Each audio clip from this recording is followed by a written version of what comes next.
प्रेम कधी अचानक संपत नाही, ते रोज थोडं थोडं मरत जातं. जेव्हा एकाला मिठी हवी असते आणि दुसऱ्याला हातसुद्धा लावायची इच्छा नसते. रात्रीचे 12:30 वाजले होते. खिडकीच्या काचांवर पावसाचे थेंब आपटत होते. घरात शांतता होती, पण अन्वीच्या मनात वादळ गुंगावत होतं. ती बेडच्या एका टोकाला बसलेली, समीर दुसऱ्या टोकाला फोनमध्ये हरवलेला. कधी काळी तोच होता जो तिला जवळ घेतल्याशिवाय झोपत नव्हता. तिचा चेहरा हातात घेऊन म्हणायचा, तुझ्याशिवाय झोप लागत नाही. पण आज तो तिच्या दिशेला बघायलाही तयार नव्हता. सुरुवातीला छोट्या छोट्या गोष्टींनी सुरुवात झाली. त्याने बोलणं कमी केलं, काळजी विचारणं बंद केलं, तिच्या हातात हात घेणं थांबवलं. ती म्हणायची, झोपताना जवळ घे ना मला, दिवस खूप अवघड गेलाय माझा आज. तो म्हणायचा, उष्णता लागते, झोप नाही लागत मला, झोपू दे मला. ते शब्द तिच्या मनात सूर्यासारखे घुसायचे, कारण तिला उष्णता नको होती. तिला त्याचा स्पर्श, त्याची ऊब, त्याची सोबत हवी होती. अन्वीचे डोळे रोज रात्री ओले व्हायचे. ती त्याच्याकडे वळून म्हणायची, समीर, मला तुझी गरज आहे. पण तो मोबाईल न हलवता म्हणायचा, नाटक करू नको, मी जवळच आहे ना तुझ्या. हो, तो शारीरिकदृष्ट्या जवळ होता, पण भावनिकदृष्ट्या इतका दूर की त्याचं प्रेम तिला हात पोचेना झालं होतं. रात्री ती त्याच्या बाजूला सरकायची, त्याच्या खांद्यावर हात ठेवायचा प्रयत्न करायची. कधी त्याची पाठ हलकं स्पर्शायची, पण तो त्रासल्यासारख्या तिरप्या नजरेने म्हणायचा, झोपू दे मला, तुला नेहमीच नाटकं असतात. त्या नाटक या शब्दानं तिचं हृदय तोडवलं.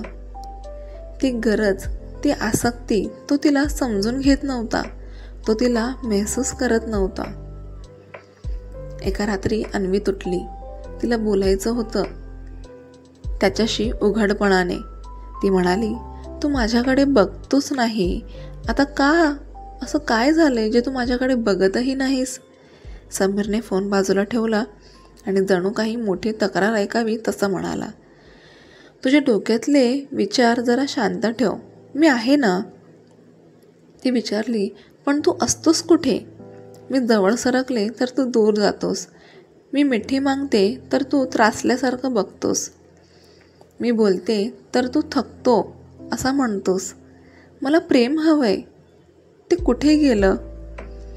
त्याने कोणताही अपराध न जाणवता उत्तर दिलं, लग्नात इतकं काही खास नसतं ग, वेळेनुसार सगळं कमी होतं. त्या वाक्यानं अन्वीचं आयुष्य 2 तुकड्यात पडलं. कारण तिला माहीत होतं, प्रेम कमी होत नाही, फक्त मनातले भावना कमी होतात. अन्वी रोज स्वतःला सावरायची, प्रत्येक रात्री त्याच्या जवळ सरकायची, शांतपणे त्याच्या छातीवर हात ठेवायची. कधी तो हात झटकून टाकायचा, कधी काहीच प्रतिक्रिया न देता पाठमोरा व्हायचा.